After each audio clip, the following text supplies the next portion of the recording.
no one wins by trying to chase after their competitors. By definition, you're chasing. You win by making them chase after you. And the only way that you can make them chase after you is for you to chase after what's leading everything, which is the actual market.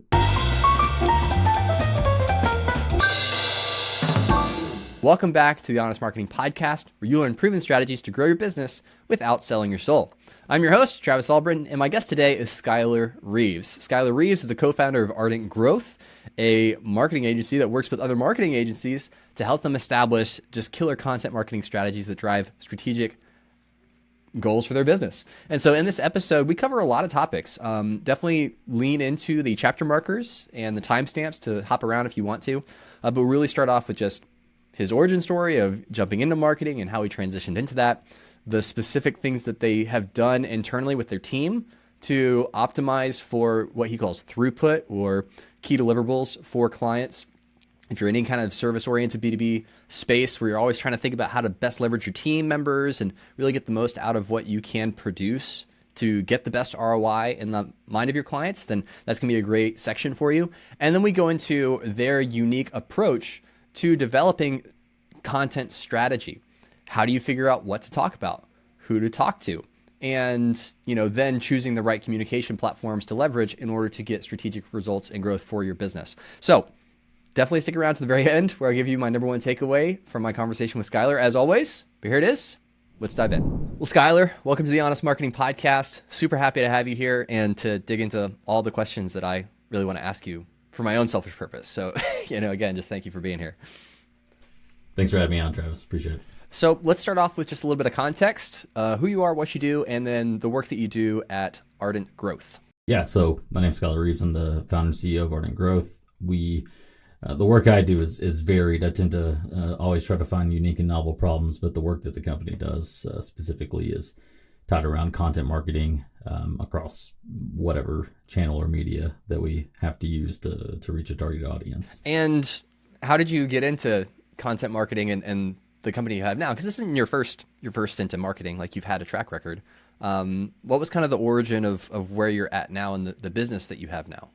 Yeah, so I think in my mind, I don't think I came from an unconventional background, although some folks tell me that I may have. So I, out of high school, went and did a stint with the military. I was a combat medic with the Marine Corps, specifically within the Fleet Marine Force. Towards the end of that, I decided, okay, I'm ready to go get an education, and gave me an opportunity to grow up. Went and got educated, studied computer science philosophy in college, and I've been doing design pretty much my whole life, but I never really thought of it like as a profession, just thought of it as something I enjoyed doing. And right after college, I went and worked in the logistics industry, where my main focus was on algorithms, and then it evolved into business process improvement, things around operations, and just how to just improve things across the board when it came to efficiency. And being one of the few people at a very outdated company that they knew that I knew how to code, and I guess they assumed that that must mean I know how to develop a website. I had never developed a website in my life at that point. All of my work was, like I said, predominantly math and or just core algorithm work. And I said, sure, I can figure it out, developed a website for them. And then that quickly slotted me into sort of a marketing role there. And as I began to explore it and learn more about it, that's when I learned about, SEO, content marketing, how, you can leverage content across different channels, things like that. And started to really like it. I saw it as a nice balance between two passions that I had, which were the data analysis side of things, solving problems from the computer science side, and the deconstructing arguments and explaining things in writing when it came from the philosophy side. And so started consulting and consulted for several different companies, a few tech companies, and got a stint as a CMO for a running startup company. And we did that for I think I did that for about 2.5, 3 years. And then bowed out from that as they were going to Y Combinator, things like that. And so then I reached the point where I realized, I think I'm losing money working for this logistics company. So struck out on my own and started this business thing, and had no background in business and have been steadily learning ever since. Well, and that can play to your advantage too, right? It's like you don't if you don't come from a traditional background, you don't make the traditional background mistakes. Yes, I suppose like there's less assumptions, right? Like maybe you don't paint yourself into quite a corner, and maybe think just apply the standard principles of the scientific method of just discovery, and hypothesize, test, and repeat. But at the same time, there have been plenty of things that I think had I had some guidance or a good mentor prior would have definitely helped short circuit the my learning curve and paid off that ignorance debt a little bit faster. For sure. Well, everyone can benefit from mentors, Yeah. but the School of Hard Knocks is undefeated as far as Yeah. giving you the right Here lessons. we are, right? Right, here we are. Here we are. So, I want to talk about your company, Ardent Growth. One, because it's what you work on, but two, because the clients that you serve also happen to overlap perfectly with my personal business model. So I'm really excited to dig into what you do, and we align in a lot of ways in that, I believe content marketing has so much untapped potential for brands and businesses that kind of overlook it in favor of direct response or performance marketing, where it's like, sure, you can throw more money at something, but at the end, at a certain point, you're going to run out of people to spend money to get in front of. And then how are you going to sustain any kind of measurable success? But you cater to marketing agencies. So companies whose business model is marketing for other businesses. Not a ideal customer avatar that many people would think, oh yeah, that's a great market to tap into. So where did you see that opportunity with helping marketing agencies with marketing themselves? Yeah, I think I think most marketers, at least in my experience, especially marketing agency founders, we're really great at marketing our own customers, but we're not the greatest at marketing ourselves. Not that we couldn't be. It's just a prioritization issue that I think we run into a lot of times. It's a resource issue. We often either find ourselves too busy to do it ourselves or too incapable of quite letting go of the reins to let others do it for us at times, and especially whenever it's internal junior staff or things like that. And unless you're probably 15, 20 million up, or you're extremely good at delegating or don't have a marketing background yourself, then it's a lot harder, I think, to delegate to junior folks. And so, historically we worked with all sorts of different types as we were figuring out, just like I'm sure many agencies do. Over time, though, we had a few agencies who they liked our content. They liked some of the stuff that we had done. They'd seen us do prior. Some of them had reached out to us. One of them was actually a former competitor that we directly competed with whenever we were niched down on a particular service for an industry. And they said, hey, how would you feel about creating some of our content? And so we said, sure, why not? It was perfect. And after working with them, I talked to the team internally. I said, how do you folks feel about this? Did you enjoy the projects? Like, I enjoyed it, and we turned out we did. They were one of the easiest customers we'd ever worked with. We're actually still working with them today, 3 years later. And so we said, okay, let's try a few more agencies then, see if anybody else needs, content, or whether it's at a high level that they can't really get internally, or oftentimes it seemed like the resources internally would be, a client fire comes up. They've got to, do XYZ for a customer, and it really makes it hard to pull people toward that. And so we started doing it for other agencies, and we liked it. They liked it. So we kept doing it. And that's where we're at today. So it's it definitely wasn't something that I, thought of from the beginning. We just sort of fell into it after one of them reached out, and it turned out to be a pleasurable experience for both sides. Yeah, those can be some of the most rewarding pivots when you're not even looking for the opportunity. It just kind of smacks you in the face, and you're like, oh, well, here we go. Who knew? And then, 3 years later, it's like you've carved out a completely different direction that you couldn't have even anticipated. But, it was already, the opportunity was already proven.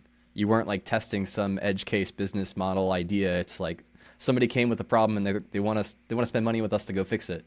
And do we want to set up a system to repeat it? And we both knew what was nice about this particular customer is that, or this type of market that we work with, is that we don't really have to explain anything to them.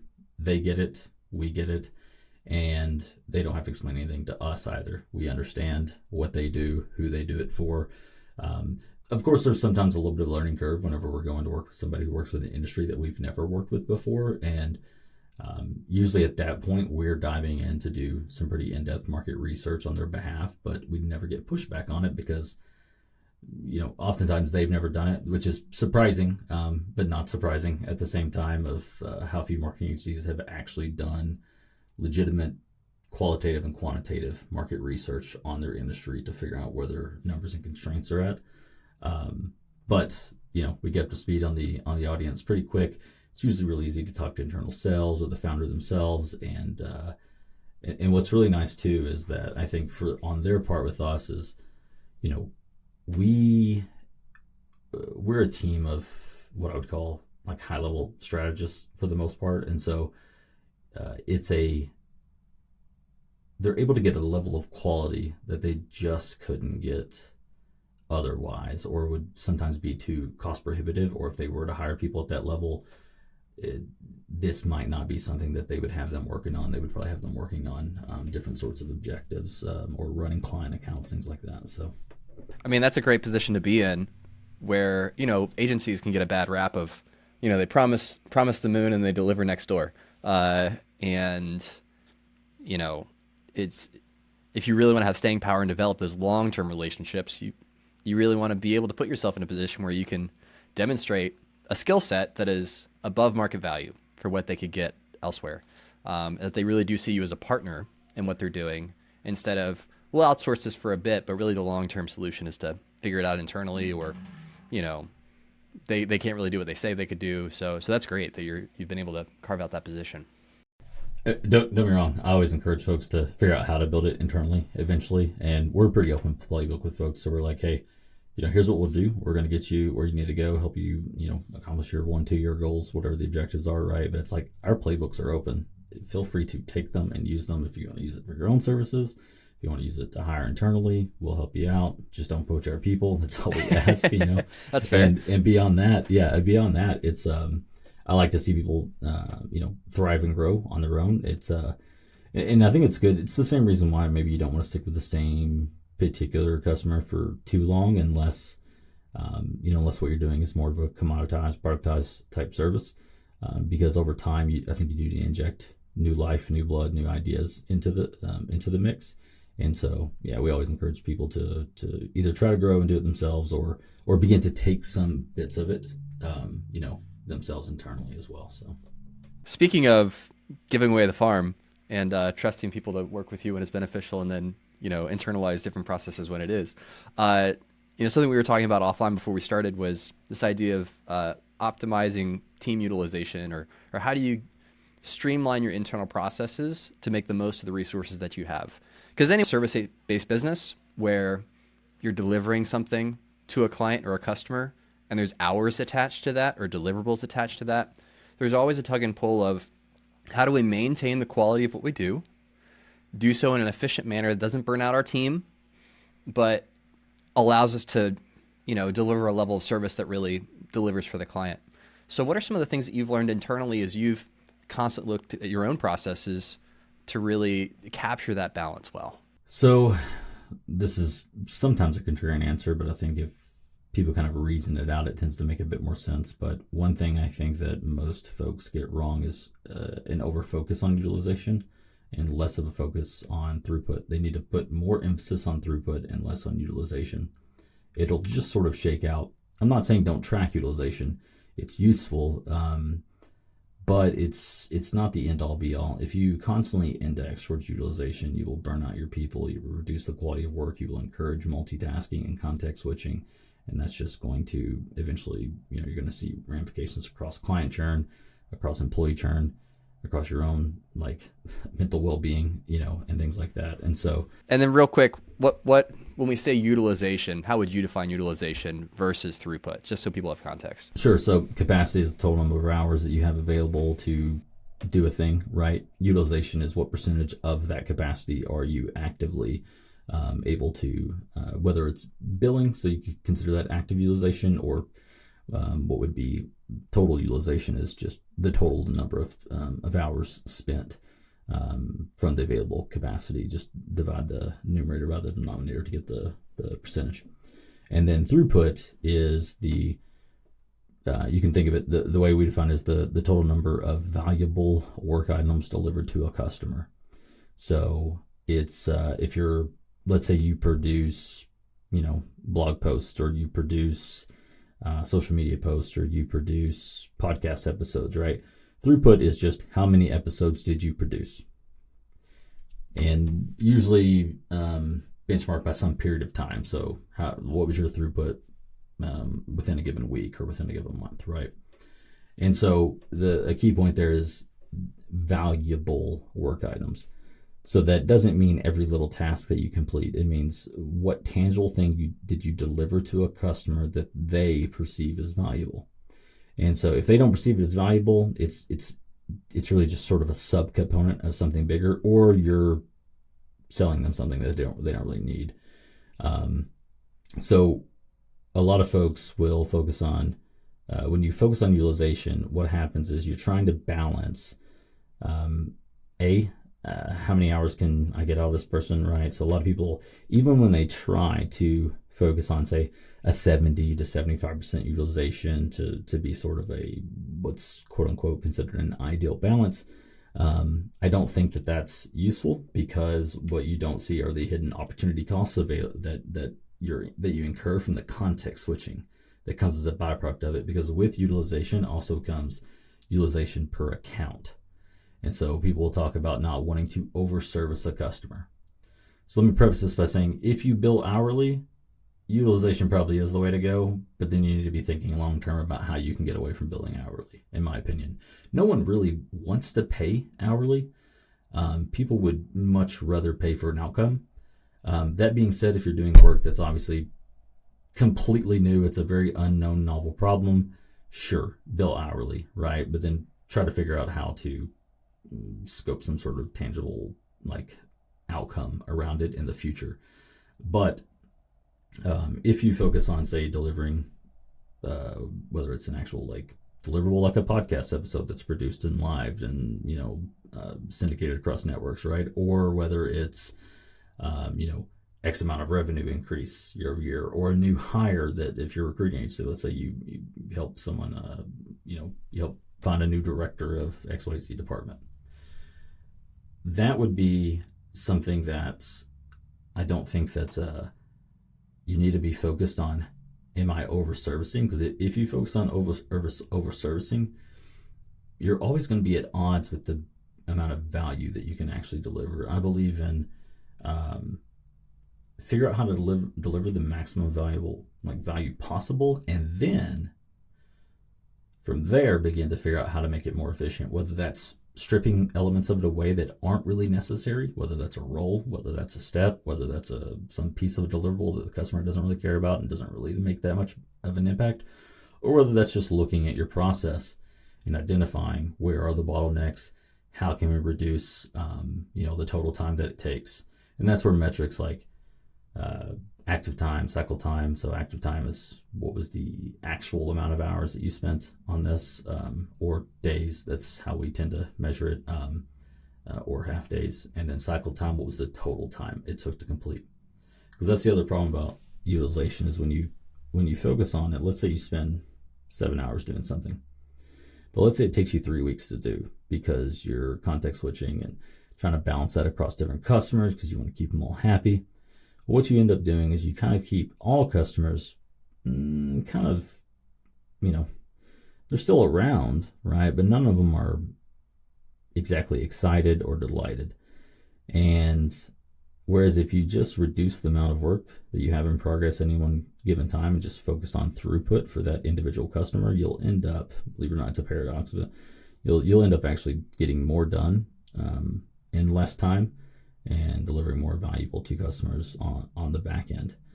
I didn't believe it when we first started doing it, but hey, it worked. And I looked at the math and across several different folks that we've seen put it in place now too, and now I'm a believer. So, but happy to keep elaborating on that if you want, but feel free to interject and get some clarification on things if you need to. I mean, it makes intuitive sense to me to rather than focusing on the hustle of the creation process, focus more on the outcome and the deliverables and optimizing towards that direction.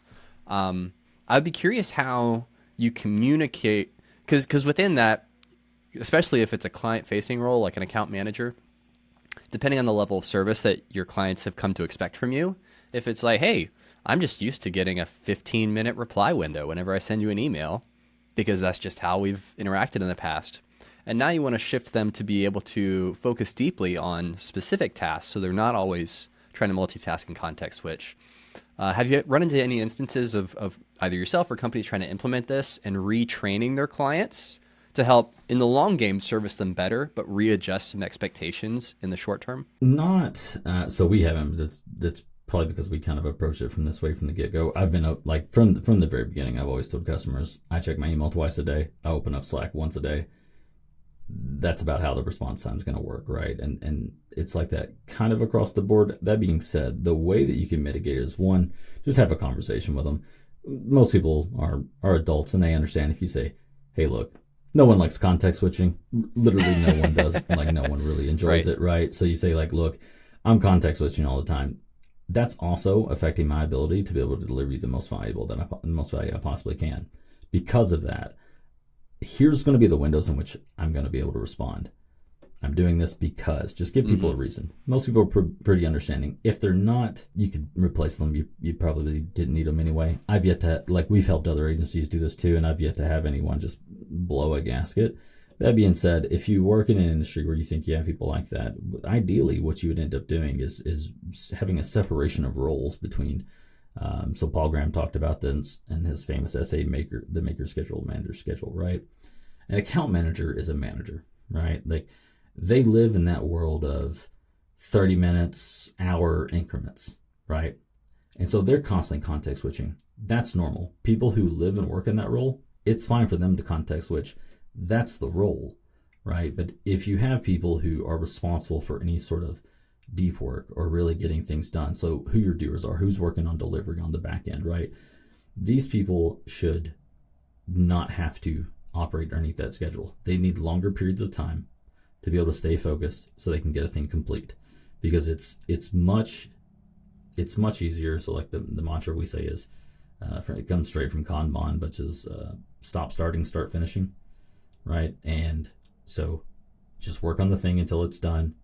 Don't pull something else into the pipeline until the first item's finished, because there's switching costs. There's also a restart cost, right? Whenever you put something down for a while and then you have to pick it back up, you have to kind of regather your thoughts on where you're at.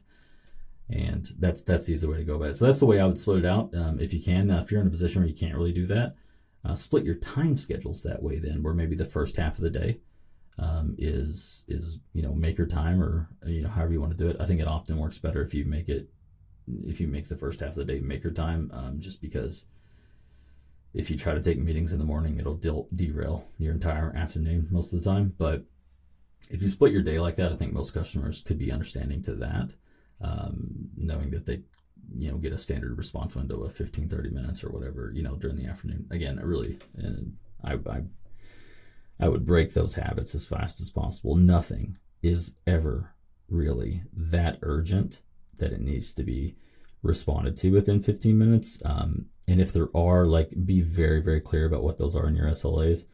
And if that's the case, they would probably just call you anyway, or call the business or something.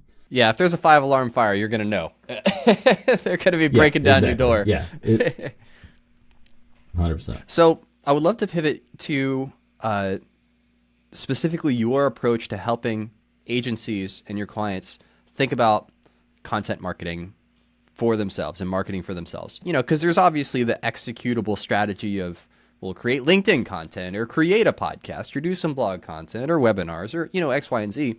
But in order for any of those strategies to pay off long term, you have to start with the right strategy and the right approach and point of view and perspective. So I'd love to hear your process or your approach to helping companies figure out what's our voice, what do we have to say, what's our point of view, to then populate all of that content marketing in a way that's really going to drive strategic growth for them. Sure. So it's going to be very similar to what folks would do for their own customers. So one thing I'll kind of preface by saying is that, anytime I hear anyone talk about LinkedIn strategy or podcast strategy or blog strategy, all I hear are communication channels, right? Like none of those are strategic. They're all tactical communication distribution channels, right? Strategy exists at a layer above this. Strategy operates at the business level, and it's what informs all downstream motions of your organization across operations, success, finance, marketing, sales, etc. Strategy is answering 5 core questions. It's defining what does winning look like, having a very clear idea of what winning looks like to you. And then from there, once you know what winning looks like, it's answering the questions. Where am I going to play such that I will win? How will I play such that I will win the way that I want to win? And then what must be true? So what are the must-have capabilities we need to have in place in order to win, how we want to win, where we want to win? And then finally, what are the enabling management systems that are enabling management systems, meaning what are those systems that are going to be necessary? Not all you're going to have plenty of other systems, right? Like the way you do your P&L is probably not going to be an enabling management system for a marketing agency. It's very, very important, but it's not an enabling management system, depending on your size, unless you're trying to acquire people and going through that whole game, right?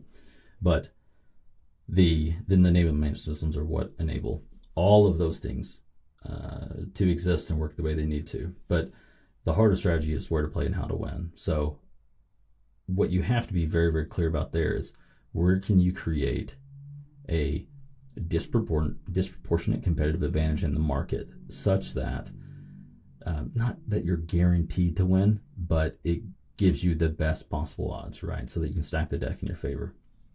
And this is a lot of hypothesis testing. It's a lot of it's less looking at the competition, which I know a lot of folks do, and it's more looking at your market. So getting very market oriented. What does the market want? What are they telling me? If you just turn to them most of the time, instead of looking at what your competitors are doing, you will stay far ahead of your competitors, because no one wins by trying to chase after their competitors. By definition, you're chasing. You win by making them chase after you. And the only way that you can make them chase after you is for you to chase after what's leading everything, which is the actual market. So what we start with is just standard marketing 101. Identify where we're playing. What do we do, right? Start there, and then from there, start talking to the market. Do some qualitative interviews. There's no specific number, 5, 10, 15, whatever it's got to be, right? If you're geographically centered, sure, like segmented, however you want to. So do some qualitative interviewing. Then begin to segment your market if you haven't already. Segment it out, identify what your total addressable market looks like, where the value is, pick a target segment, figure out your positioning, which comes from the qualitative messaging, right?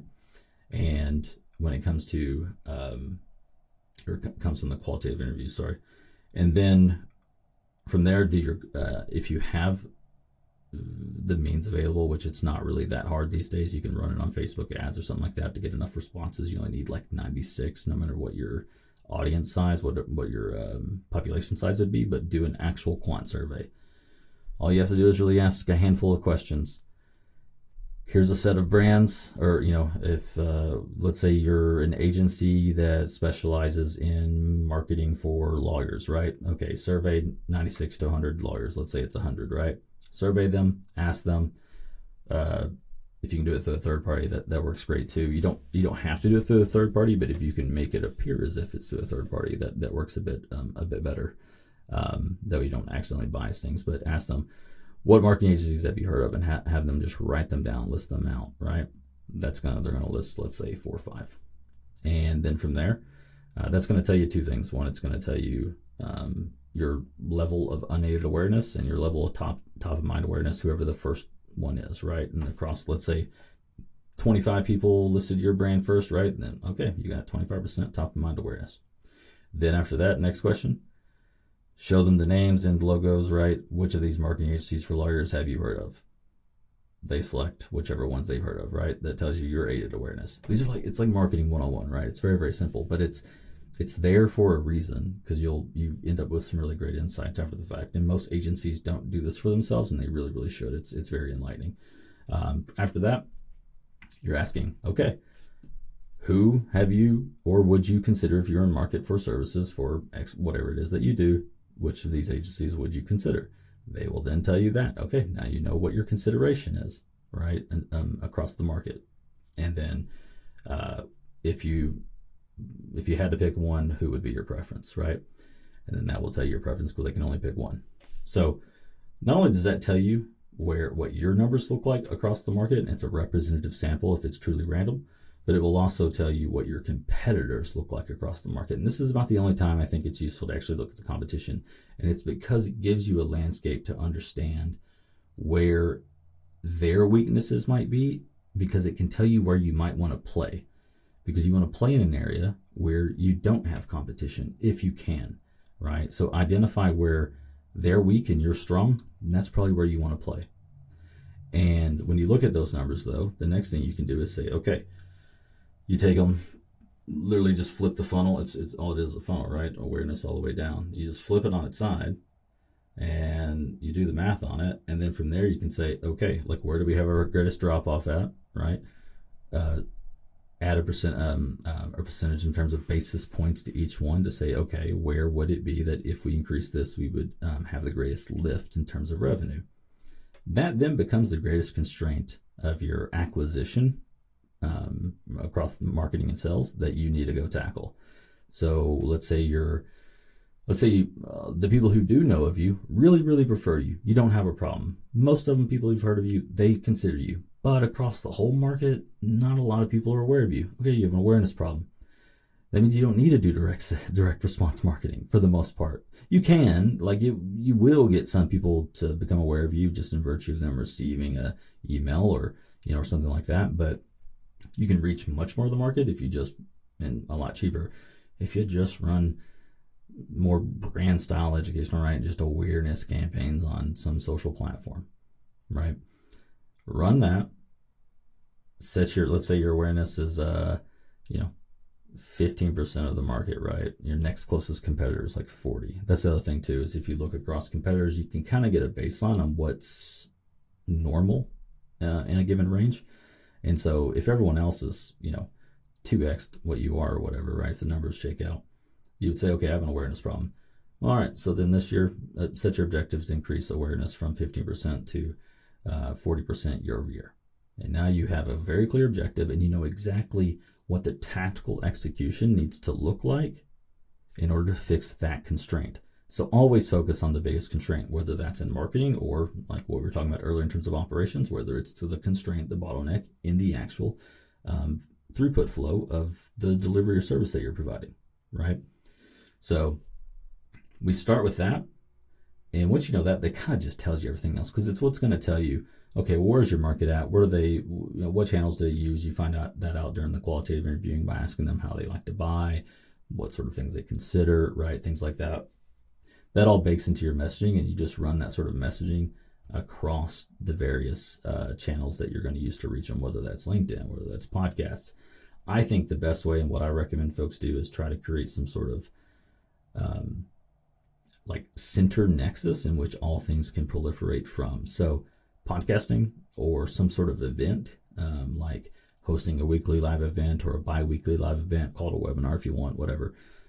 Just don't try to sell people stuff is the difference. Is get on there and just talk to the market, answer questions, have some point of topic that you want to talk about. That way you can record it locally, capture your audio video that you can then use to push out across channels to get your thought leadership or your brand's opinion on things, whoever's doing the talking. Capture that locally and then go into a Q&A. You can use that stuff as well to basically just give you a center nexus engine that you can turn into content for TikTok, content for YouTube, podcast, right? Repurpose into a podcast, onto LinkedIn, maybe less so on Twitter. Videos a little less popular on there, sometimes on Reddit, but even on the channels that aren't necessarily like very heavily video focused. Well, now you have this core nexus of an idea that you can then turn into written content. I'm not talking about just taking your podcast transcript and just publishing it. That's kind of a waste of time. Like, no one wants to read a transcript, right? It's not closed captioning. There's a big difference here, right? Unless you have a really solid editor, then they might be able to make it work. But even then, it's still difficult to read. because the intonation is different, right? But you can take that and transform that into a long form piece of content, whether that's whether that's a newsletter, whether that's on your blog, whatever it's going to be. Transform it to long form, format it, change the language, make it make sense for how someone might read. And you can also expand upon ideas that maybe you went a little bit lighter on. For example, in this podcast, when we're talking about active time, cycle time, it's like, what are those? What's flow efficiency? Or how do you do a Monte Carlo simulation to forecast probabilistic values on what your capacity utilization are going to be, right? Like, this is the type of stuff that can kind of be explained in audio video format, but is really better with visuals, examples, graphs that people can look at, scenarios, things like that, right? And those are great opportunities for that, because people are going to want to learn more, and they want a place that they can turn to go deeper. But if you try to do the inverse and start with all of that content and work your way back, it is much more difficult. It is much more time consuming, and you're always going to feel like you're trying to fit a square peg in a round hole, or whatever the saying is, right? So, but if you start with the core idea in the beginning, it makes it much easier to produce after the fact. Not only that, it keeps you from wasting your time as much, because you can test different ideas, see how people respond to things. You can begin to develop your own voice.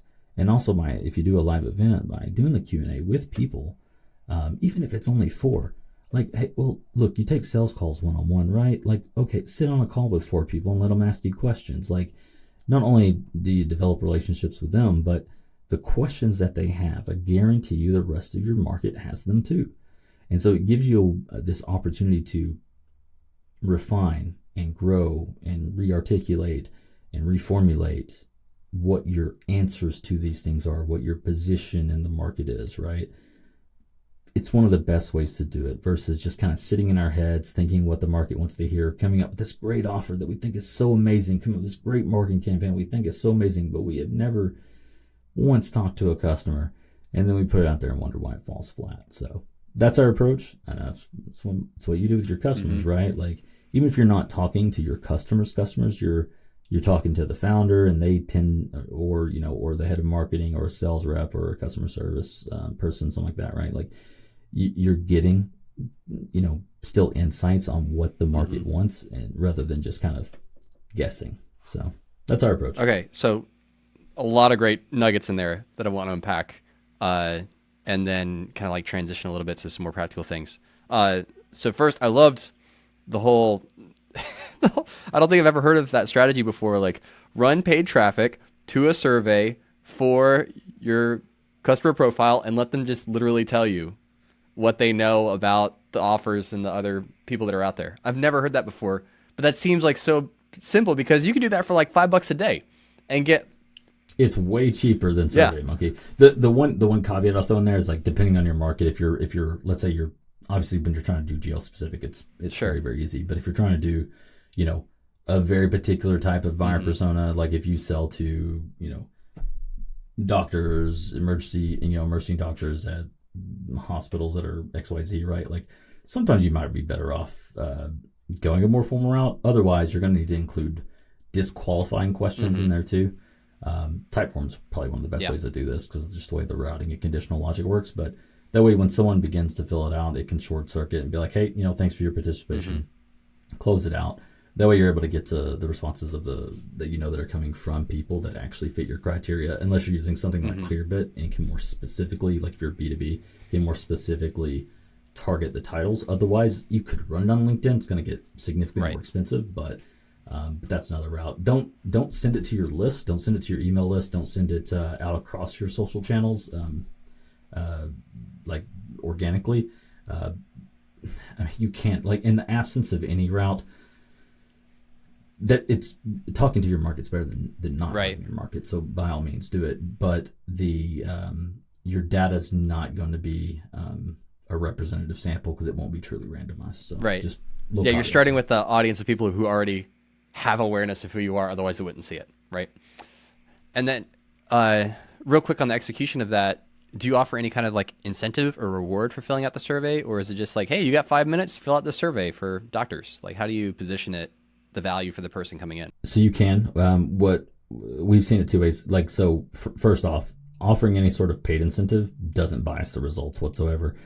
some folks might argue that, oh yeah, but people are more likely to take surveys if you're paying them. Yes, they are, but like there's been, like, go look at the academic literature on it if you want to. Like it's been very well established that it doesn't impact the actual data that you get back, at least not in any sort of significant way.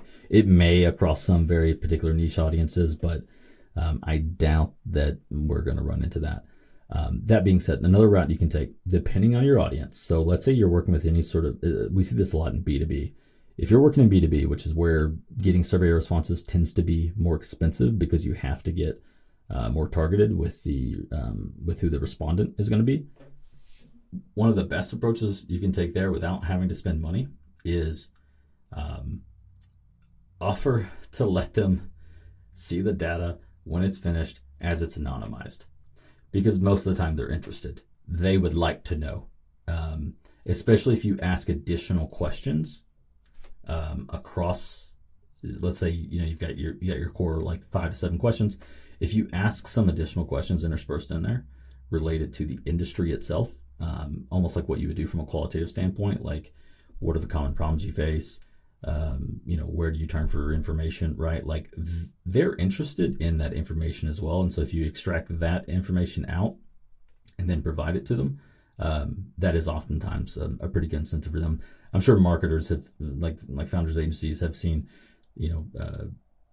Pete Caputa is pretty good at this with DataBox, right? But I was, trying to get responses for a survey, and we'll tell you, hey, and after you answer it, you can see the results of the survey. And a pretty high percentage, or enough people take them. I don't know what the exact percentage is. Enough people take them because we're interested. We would like to know what our peers are doing, where they turn to for information, right? Other B2B professionals are the exact same way. It's kind of like YouTube polls where you see the options, but you have to choose your choice before you see the results. It's like, oh, I wonder if other people chose my answers. And, if I'm in the majority, the minority, and all that kind of stuff. So that's I'm glad you brought that up because, that doesn't cost you anything. It's like just literally see the results at the end. That's fantastic.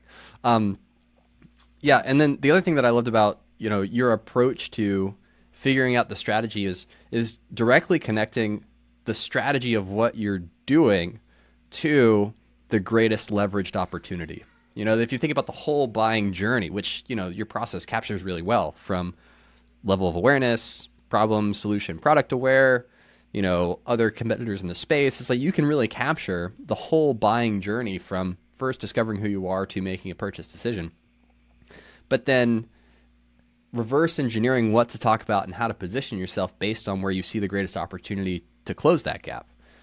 Instead of just like, what do we feel like talking about today? Or somebody else wrote a blog on this, so we should write a blog on this. And it's very reactionary instead of being really intentionally focused on what are we producing to drive a strategic result that is financially valuable to our business. And, like you mentioned, it's like those very basic things that you take a step back and think, well, why would I not do that? But, in our minds as people running agencies, it's like my own company does not pay me a monthly retainer to do this work. Right. This client does, so I'll do it for them. And then if I have time left over, which you normally don't, then maybe I'll get around to myself. It's called equity. That's what it exactly. Pays you, right? Is equity. So. Profit distribution. Yeah, exactly. Exactly. So, this has been really great, and we're just really scratching the surface on this. Where can people go to learn more about your approach, to see the kind of content that you're producing on the communication channels that you have, and just to connect with you and what you're doing over at Ardent Growth? Sure. Probably the best place to connect or see anything that's going on with me is going to be over on LinkedIn. You could go to our blog, but I don't write very much on there. I need to. I write more documentation than anything else, and it tends to be on our in our Git book. But I don't follow my own advice at times. That's part of the problem. But thus far, I haven't really need to, and that's something to be aware of too. Is if you're marketing, if you find that you get plenty of work through referrals, then just continue to do that and promote the case studies and things that come off the back of it. You don't necessarily have to adopt and do everything just because it's what everyone else normally does. Just do what works, and when it's a constraint, then fix it. But LinkedIn's probably the best place. or if you're in any sort of Slack communities, DM me what they are on LinkedIn. I might check them out. I'm in Superpath. It's a great community of content marketers. Jimmy Daly runs a great community over there. I'm in a few others. The Vault from Chris Walker at Refine Labs is a great one. It's a paid community, but it's a great place. But yeah, LinkedIn's probably the best place. Just tell me where you heard about me, or I probably won't pay attention to it just because of how many come in all the time. So I think we all know what that is. Oh yeah. Like. So it's like, would you be interested in more highly qualified prospects at no cost to you? And we'll just deliver this, pipeline that's ready to go and just explode you to 8 figures. Okay. Yeah, sure. Or the lead in with the seemingly innocuous, interested question about something, and then the immediate pivot to, and then buy my stuff. Oh yeah. Right? So that's those are the most endearing. I think. Yes. I mean, my favorite is when they mispronounce or like misspell my last name, or they have like zero context. Funny little anecdote, because we produce this podcast for YouTube and we post clips. So I love whenever I get inbound spam messages, and it's like, have you considered repurposing your long form content into short form content? We can do that for you. It's like, all you have to do is go to the YouTube channel and see that I post shorts to know I already have this problem fixed. But thank you very much. We had two things often. One is a lot of people message me thinking that we're a SaaS company because we develop software as well, but primarily for a tech-enabled service. Like we developed some software. We'll talk about this another time around building what we call the total searchable market, so we can understand like exactly what content to create to rank in the shortest amount of time. But the anecdotally, one of the funniest ones that we ever had was when we first got started. We focused on local businesses, and I had written a guide. This was years ago, and was ranking number 1 for Google My Business Guide nationally. Outranked Google, everyone else. And we'd get the phone call about wanting to know if we wanted help optimizing our Google My Business listing. And I remember taking that call at one point in time. Of course, I was young and whatever. And I was just like, "Who Google this for me?" And they did. And I was like, "There you go." I was like, good research though. But I understand. Everyone's just trying to hit a quota. I get it. I don't, I never hold it personally against anybody. Yeah, so. I don't take it personally. But, I also just don't justify it with a response either. It's just like, sorry, buddy. No, I don't either. It's every now and then I will, and it's usually to provide feedback. And the fact that they even get me to pause sometimes is sometimes perhaps telling. Maybe read those. By the way, read those emails. If any email ever does actually cause you to pause to read it, that's like that. They might be doing something right from a pitch perspective, so worth noting. But yeah, I mean, same thing when it comes to the work that you deliver for clients, right? Like if you're doing any sort of outbound for your own agency, is maybe prospect and pitch and sell the way that you would like to be prospected, pitched, and sold to, and you'll be surprised what results you'll get. Maybe come with a little bit of value in hand. Do what everyone else is not doing, and you'll be surprised how often you'll actually get a positive response. So. For sure. Well, Skyler, really appreciate your time and just all the expertise that you shared. Thanks for coming on the podcast. It's been a blast.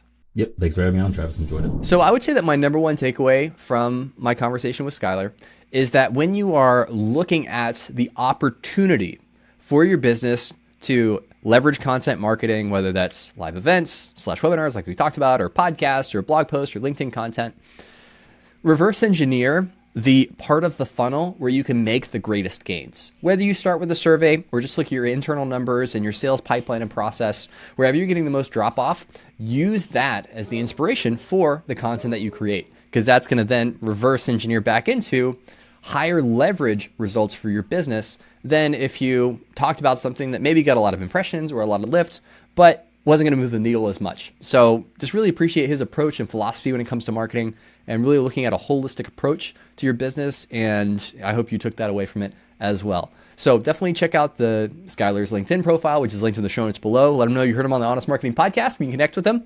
And hope you enjoyed another interview here on the Honest Marketing Podcast. Until next week, be honest.